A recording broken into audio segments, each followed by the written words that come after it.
Hello, Gopalakrishnan சாருங்களா? நான் ஷாஜகான் பேசுகிறேன். நான் கண்டுபிடிச்சிட்டேன் சார். இங்கே தான் இருக்காரு, போட் கிளப்பில் இருக்க அந்த வீட்டில். ஆமாம் சார், இங்கே தான். கார் இங்கே தான் இருக்கு. ஆனால் காலிங் பில் அடித்தா யாரும் திறக்க மாட்டாங்க. மன கஷ்டத்தில் ஏதாவது தப்பான முடிவு எடுத்துருவாரோ பயமாக இருக்குது.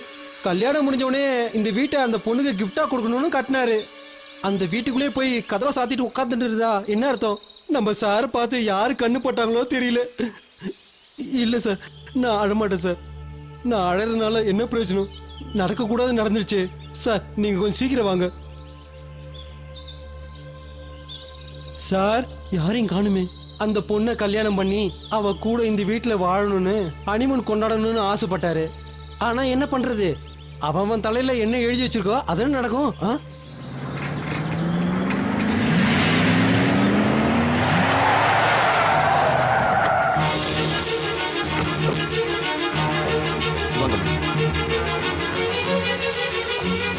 ஹரி, டேய் ஹரி, ஜிகே வந்திருக்க, கதவு தரடா. டேய் ஹரி, கதவு தரடா. ஹரி, ஹரி, என்னடா ஹரி, நீ எதுவும் பேசாம இங்க வந்துட்ட? என்ன எதுக்காக தொந்தரவு பண்றீங்க? தயவு செஞ்சு என்ன தொந்தரவு பண்ணாம போங்க ப்ளீஸ். ஹரி, டேய், எனக்கு இப்ப கல்யாணமே வேண்டான்னு உங்ககிட்ட எவ்வளவு கெஞ்சி கேட்டேன். நான் என்னெல்லாம் கனவு கண்ட தெரியுமாமா? கடைசியில் என்னாச்சு பாத்தீங்களா? காத்துல கரைஞ்ச மாதிரி ஆயிடுச்சு. இனிமே என்ன சுத்தி இருக்கிறவங்கள நான் எப்படி பார்ப்பேன்? நான் கல்யாணத்துக்கு முன்னாடி எவ்வளவு யோசிச்சேன்னு எனக்கு தான் தெரியும். இப்ப எல்லாமே காணல் நீரா போச்சுமா. இதுல உன் தப்பு என்னடா இருக்கு? அவ்வளவு மோசமான பொண்ணு நம்ம குடும்பத்துக்கு மருமகளா வரலையே, நீ சந்தோஷப்படு. உனக்கு நான் வேற ஒரு அழகான பொண்ணா பாக்குறேன்டா. வேண்டாம்மா, எனக்கு நீ கல்யாணமே வேண்டாம். தயவு செஞ்சு என்ன தொந்தரவு பண்ணாம இங்க இருந்து போயிடுங்க.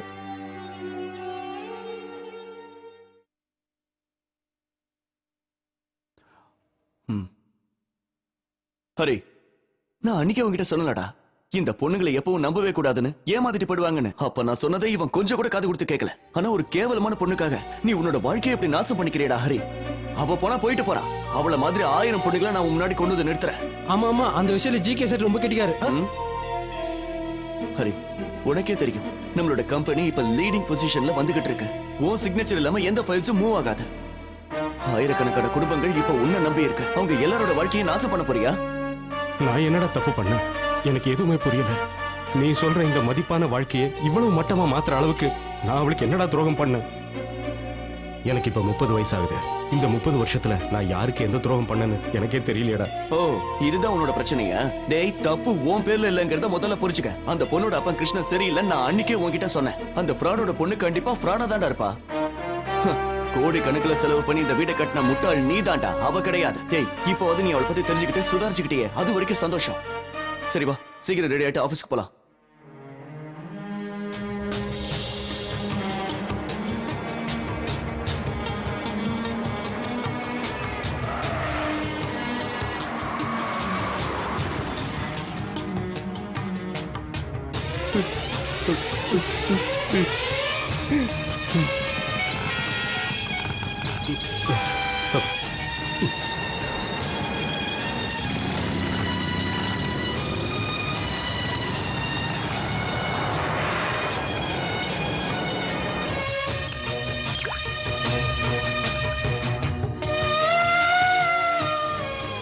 ராத்திரி சீக்கிரம் வீட்டுக்கு வரலாம்ல சார்? போலாம் வாங்க சார். இங்க இருந்து போறியா இல்லையா? நீங்க வருவீங்கன்னு எல்லாரும் ஆபீஸ்ல வெயிட் பண்ணிட்டு இருக்காங்க. இனிமே எதுக்குடா ஆபீஸ்? போ சொன்னா போவியா?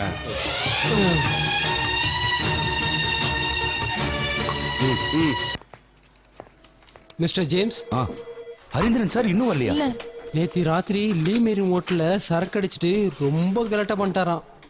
என்னாச்சு? எதுக்காக கூட்டம் போட்டிருக்கீங்க? அது இல்ல சார், கோடி கணக்கில் டர்ன் ஓவர் பண்ற ஐடி கம்பெனி நம்மளுது சார். ஆனா இப்ப சம்பளம் கொடுக்க கூட வக்கீலம் ஆயிடுச்சு சார்.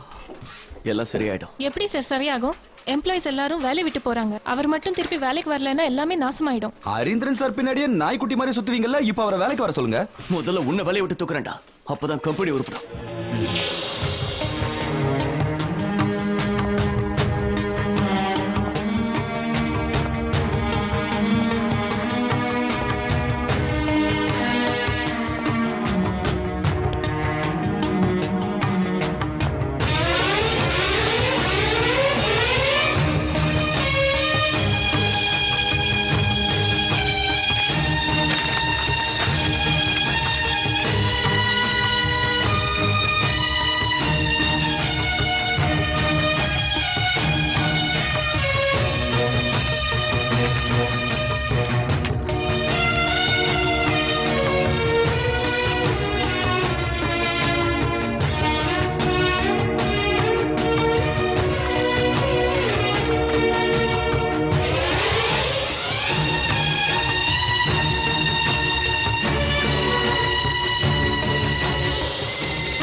டேய் கோபாலகிருஷ்ணா, நீ மனுஷனடா? புராணத்துல இருந்த கோபாலகிருஷ்ணா 1008 பொண்ணோட இருந்தான்னு கேள்விப்பட்டிருக்கேன். ஆனா எந்த பொண்ணையும் கூட்டி கொடுத்ததில்லடா. ஆனா இந்த ஜிகேன்ற கோபாலகிருஷ்ண ஒரு மாமா பையன், பொண்ணுங்களை கூட்டி கொடுக்கிற மாமா பையன். எங்கடா இருக்க? வெளியே வாடா. வந்துட்டியா? வாடா, என் பொண்ணோட வாழ்க்கை நாசம் பண்ண வந்தடா நீ. முதல்ல உள்ள வாங்க. போடா. நான் எதுக்குடா வரணும்?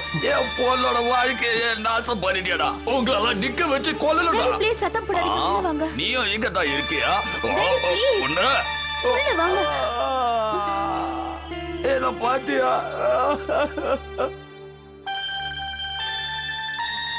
என் பொண்ணோட அசிங்கமான போட்டோ இந்த பத்திரிகையில வந்திருக்கு. இந்த போட்டோ எதை நிரூபிக்குது? இத நீ பாத்தியா பூஜா? காலையில பாத்துட்டேன்ப்பா. இன்னைக்கு இந்த நியூஸ பார்த்துட்டு உன்னை யாராவது நடத்த கட்டவன்னு சொன்னா நான் யாருக்கு உன்னை கட்டி கொடுப்பேன்? இது எல்லாத்துக்கும் இவதான். என்ன நீங்க நம்பலாம், நான் அந்த மாதிரி எதுவும் சொல்ல மாட்டேன். உன்னை எப்படிடா நம்புறது? இதுல என்ன எழுதிருக்குன்னு ஒழுங்கா படிச்சு பாத்தியாடா? படிக்க தெரியும்ல. என் மனசு எவ்வளவு கஷ்டப்பட்டது தெரியுமா? கோபாலகிருஷ்ணனோட லவ்வர் பூஜான்றவ ஸ்டார்லைன் எம்டி கூட தொடர்பு வச்சிருக்காங்கன்னு எழுதிருக்காங்கடா.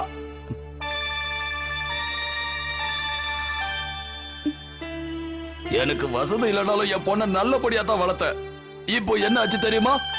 இந்த பேப்பர்னால என் பொண்ணோட மானம் எல்லாம் ஒரே அடியா போயிடுச்சு. எல்லாம் போச்சு.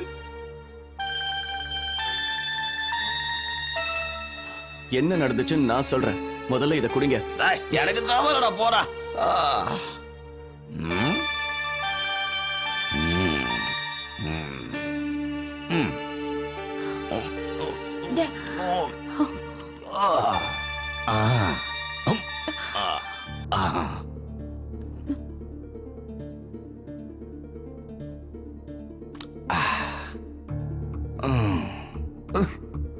நான் ஒரு பாவி. காசு இருக்கும் போது எத்தனை பேருக்கு உதவி செஞ்சேன். ஆனா இப்ப எல்லாரும் எனக்கு கேலி பண்றாங்க. என் சொந்தக்காரங்க கூட என்ன மதிக்கிறதே இல்ல. ஆனா நீ போடா. நீ குடுக்கற சரக்கே வாங்கி குடிச்சிட்டு உன்னை அடிக்கிறதுக்கு மனசு வரலடா. என் பொண்ணை தயவு செஞ்சு கைவிட்டுறாத. அவ்வளவுதான் நான் அவகிட்ட கேட்டுக்கிறேன்.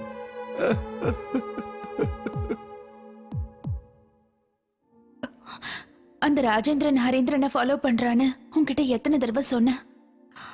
நீங்க யாரும் அதை கண்டுக்கவே இல்லை. என் பொண்ணோட வாழ்க்கை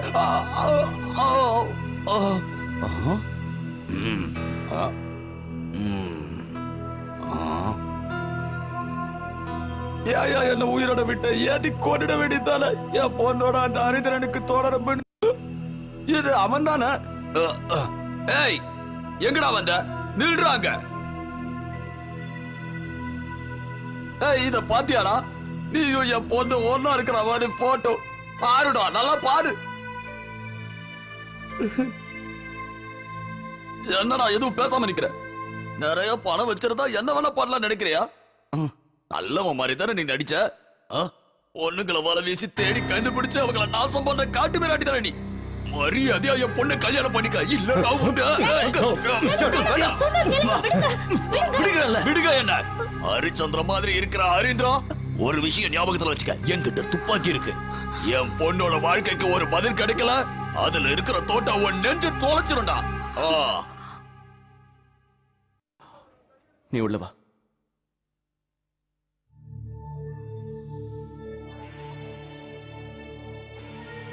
I'm really sorry about that. It's okay. இந்த அன்னைக்கு நீ என்கிட்ட தந்த டாக்குமெண்ட்ஸ் கம்பெனியோட டைரக்டரை ஜிகே அப்பாயிண்ட் பண்ணிட்டேன். இப்போதைக்கு சேர்மன் சைனிங் அத்தாரிட்டியும் உனக்கு கொடுத்துட்டேன். சேர்மேனா? எனக்கா? ஆமாண்டா. இனிமே என்னால் எதையும் பார்த்துக்க முடியாது.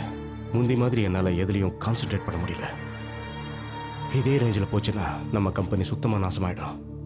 ஷேர் மார்க்கெட்டில் வேற ஏற்கனவே டவுனில் இருக்கு. இது நம்ம கம்பெனியோட ஸ்டாஃப்ஸ் வாழ்க்கையை தான் நாசமாக்கும். அது மட்டும் இல்லை, நீயும் ரொம்ப நாளாக டைரக்டர் ஆகணும்னு ஆசைப்பட்டுக்கிட்டு இருந்தல, அதான்.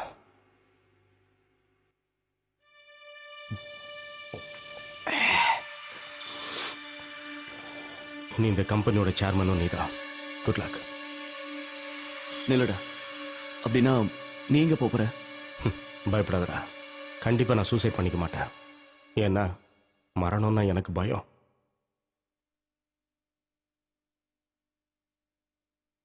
இந்த ஃப்ளாட்டோட சாவி.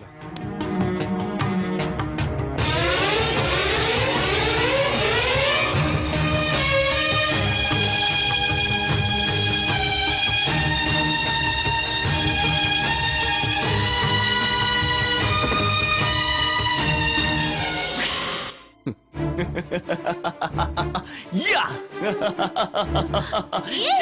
என்னாச்சு உனக்கு? என்ன பைத்தியமா பிடிச்சிருக்கு? ஆமாடி, எனக்கு பைத்தியம்தான். என்னோட சந்தோஷத்தை எப்படி கொண்டாடுறதுன்னு தெரியல. அவ்வளவு சந்தோஷமா இருக்கேன். உன்னோட ஜிகே இப்போ ஸ்டார்ல என்னோட சேர்மன் ஆயிட்டான். உன்னை இழந்தாதான் இன்னும் நான் அடைய முடியுங்கிறது எவ்வளவு உண்மையா இருக்குல்ல. சாரிடா ஹரி, என்னால முடிஞ்ச வரைக்கும் உன்கிட்ட கெஞ்சி பார்த்தேன். ஏன் பேச்சுல நீ மயங்கல. கோடீஸ்வரன் ஆக சில காரியங்களை செஞ்சுதான் ஆகணும். அதனாலதான் அந்த வேலையை நான் செய்ய வேண்டியதாயிடுச்சு. எனக்கு ஒண்ணும் புரியலையே. இந்த டாக்குமெண்ட்ஸ் அவன் இப்ப என்கிட்ட கொடுத்ததுக்கு நீ காரணம் இல்ல. என்னோட மாஸ்டர் பிளான் ஒர்க் அவுட் ஆனதுனால தான். ஹரீந்திரனோட கல்யாணத்தை நிறுத்தினது நான் தான். இல்லனா இந்து கல்யாணத்திலிருந்து போயிருக்க மாட்டா. கல்யாணம் நடந்துச்சுன்னா என்னோட கனவு பலிக்காதுன்னு எனக்கு தெரியும். அதனாலதான் நான் ஒரு பிளான் பண்ணேன்.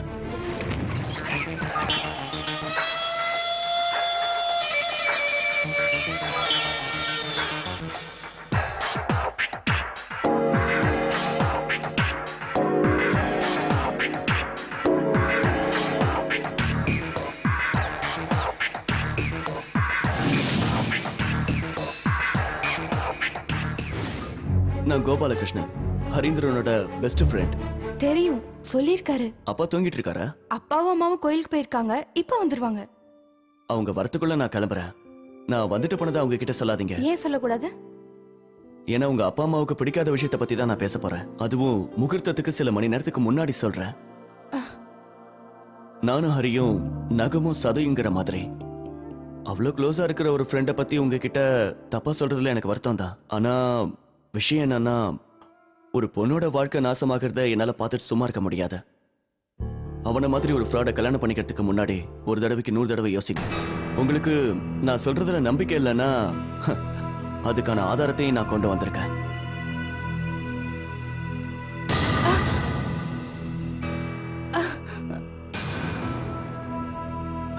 பூஜா என்னோட கேர்ள் ஃப்ரெண்டுன்னு உங்களுக்கு தெரியும். அவளை கூட அவன் விட்டு வைக்கல. நீங்க உங்க மனசுல என்ன நினைக்கிறீங்கன்னு எனக்கு தெரியுது. இந்த ஹரீந்திரன் ஒரு நல்லவன் நினைச்சுதான் அலெக்ஸை விட்டுட்டு இவனை கல்யாணம் பண்ணிக்க நீங்க சம்மதிச்சீங்க, அப்படிதானே?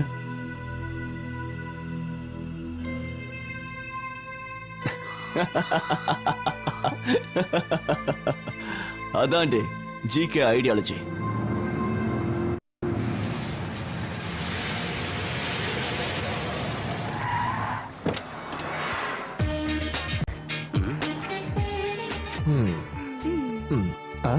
யா கம். அப்பா, ஏய் டாடின்னு கூப்பிடு. மாமான்னு கூப்பிட்டாலே போதும். நீங்க இங்கே வெயிட் பண்ணுங்க, நான் வண்டியை போய் பார்க் பண்ணிட்டு வந்துறேன். அதெல்லாம் டிரைவர் பாத்துப்பா, நீ வா. இல்ல இந்த வண்டியை நானே போய் பார்க் பண்ணிட்டு வந்துறேன். இல்லன்னா யாராவது கோடு போட்டுருவாங்க. இப்ப எதுக்கு சிரிச்ச? இல்ல, ஒரு கம்யூனிஸ்ட் இந்த மாதிரி பேசுறாரேன்னு யோசிச்சு பார்த்தேன். இங்க பாரு ஜோசப், வாழ்க்கையில சில விஷயங்களை நம்ம விட்டு கொடுத்து தான் போகணும். அதுவும் இல்லாம இது என் பொண்ணோட வாழ்க்கை, இதுல ரிஸ்க் எடுக்க முடியுமா என்ன? அதனாலதான் நான் இந்த அலெக்ஸ மாப்பிள்ளையா ஏத்துக்கிட்டேன். ஏன்னா என் பொண்ணுக்கு இவனை தானே பிடிச்சிருக்கு. ஆனா ஜோசப், நீ இவன் கூட இருக்கிறது தான் நான் பாத்திருக்கானே தவிர நீ சொந்தமா என்ன வேலை பண்றேன்னு சொல்லவே இல்லையே. அதுவா, எங்க ஊர்ல கம்யூனிஸ்ட் பார்ட்டி இருக்குல்ல, அந்த கம்யூனிஸ்ட் பார்ட்டிக்கு நான் தான் தலைவன். என்ன கேட்காம எதுவுமே செய்ய மாட்டாங்க. ஆனா இப்போ இந்த ஊர்லயே பார்ட்டிகள்லாம் வந்துருச்சுல, அதனால நான் இந்த ஊர்லயே இருந்து தொண்டாற்றலான்னு முடிவு பண்ணிட்டேன். நல்ல விஷயம் தான். உன்ன மாதிரி ஆளுங்கெல்லாம் இந்த ஊருக்கு கண்டிப்பா தேவை. கோடிக்கணக்கான ரூபாய் ஏமாத்துற ஆளுங்களுக்கு மத்தியில உன்ன மாதிரி ஆளுங்க இருக்கிறது நல்லதுதான். பின்ன சும்மாவா? பணக்காரங்களுக்கும் ஏழைங்களுக்கும். மாமா, லைட்டா ஸ்லிப் ஆயிடுச்சு, வேற ஒண்ணும் இல்ல, பயப்படாத. பேர் தான் 5 ஸ்டார் ஹோட்டல்ங்கறாங்க, ஆனா விலை குறைஞ்ச கிரானைட் போட்டு வச்சிருக்காங்க.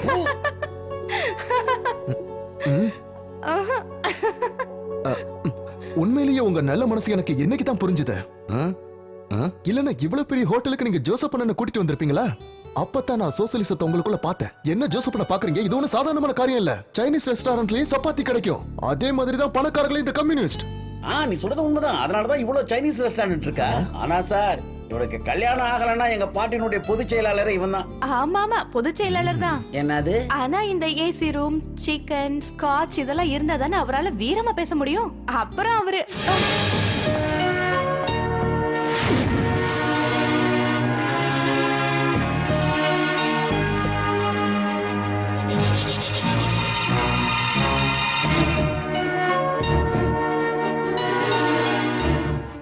How are you, Harindran? Fine, very fine. எல்லாத்துக்கும் காரணம் இவன் தான். பசும்போல் போத்துன புலி. வாடி. பசுத்தோல் போத்துன புலியா?